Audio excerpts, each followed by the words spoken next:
हरे कृष्णा।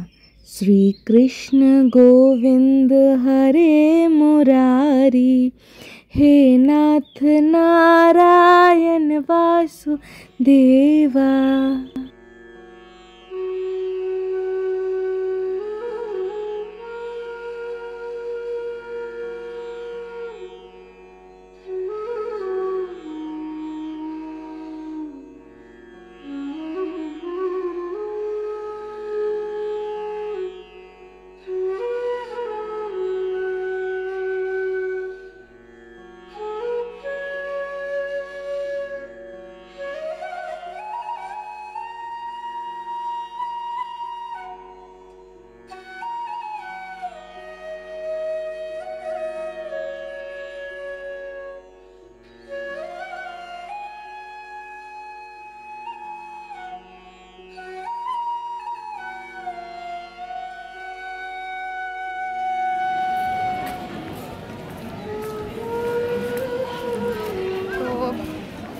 चार नम्बर गेटे नेमेছিলাম আমরা, দিয়ে এখন অন্য ব্যবস্থা চলছে আর কি।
ঋতু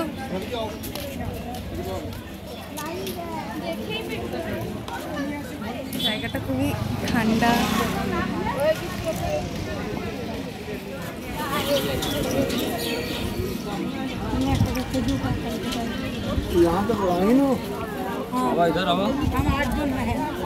ঠিক আছে ঠিক আছে।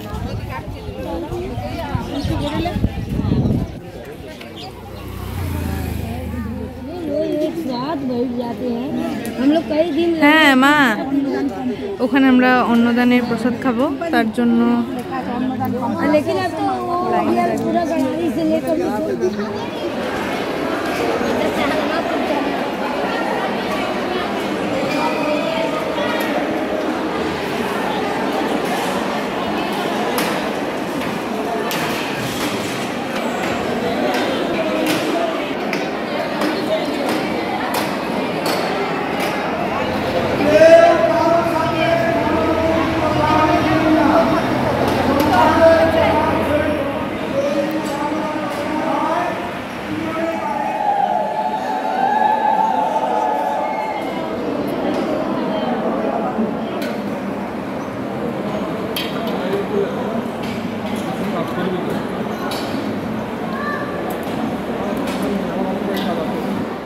তারপর মারা দেখাশোনা করে ঘর ভাড়া করে এলো, দিয়ে একটু রেস্ট নিয়ে বিকেলে আমরা একটু ঘুরতে বেরোলাম।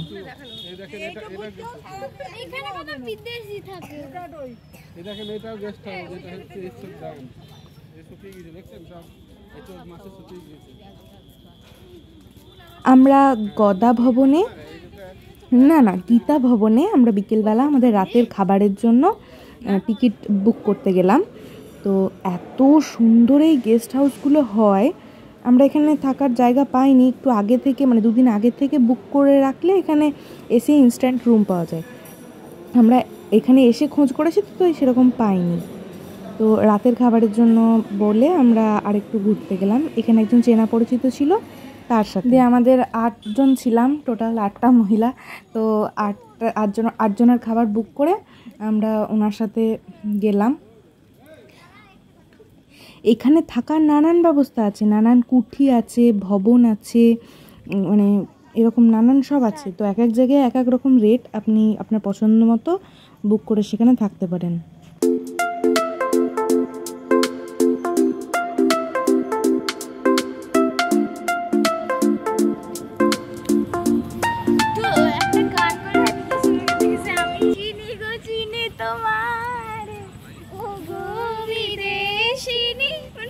সারাদিন ধরে রুম খোঁজার পর মানে প্রসাদ খাওয়ার পর আমরা রুম খুঁজছিলাম, তো রুম খোঁজার পর রুম পেয়েছিলাম। তারপর ফ্রেশ হয়ে বিকেলবেলা বেরোলাম, দিয়ে মন্দিরগুলো দেখলাম। এবার আরোহী দেখতে যাবো।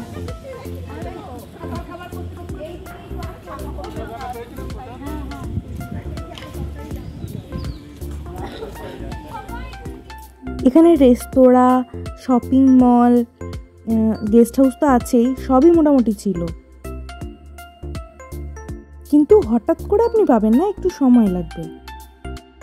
তো বিকেল সন্ধ্যে থেকে আমরা পুরো এলাকাটা যতটা পারার চেষ্টা করছিলাম, সন্ধ্যের যে সৌন্দর্যটা সেটা উপভোগ করার চেষ্টা করছিলাম, নতুন নতুন জায়গাগুলো খোঁজার চেষ্টা করছিলাম, দেখার চেষ্টা করছিলাম, এবং দেখতে দেখতে আস্তে আস্তে আমরা মন্দিরের দিকে এগোচ্ছিলাম।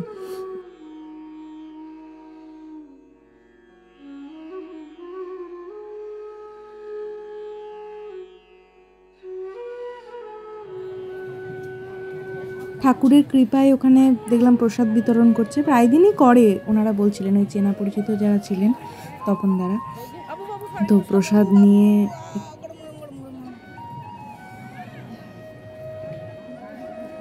আমরা যে প্রসাদটা এক্ষুনি নিলাম সেটার আমাদের পিছনে এত বড় এখন লাইন হয়ে গেছে। ওই মন্দিরের অংশটা লাইট জ্বলছে। এই যে আমার ঋতুশ্রী,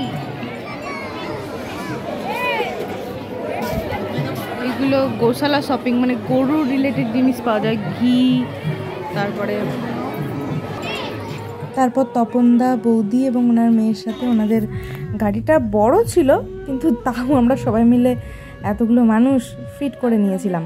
দিয়ে সেখানকার জগন্নাথ মন্দির পুরোটা ঘুরলাম এবং তারপর ওনাদের বাড়িতে একটু বসলাম, দিয়ে আবার রিটার্ন হয়েছে।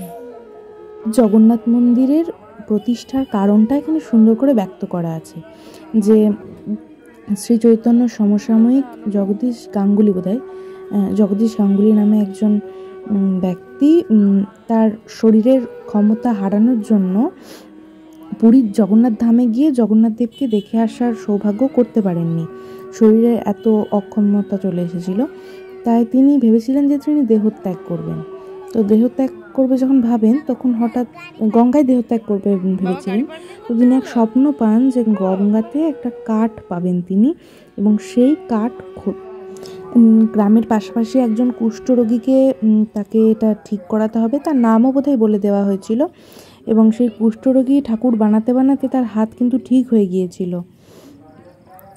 এবং তারপর গ্রামের আরও সবাই মিলে এই পূজা আরম্ভ করেন এবং ঠাকুরের সেবায় নিযুক্ত হন।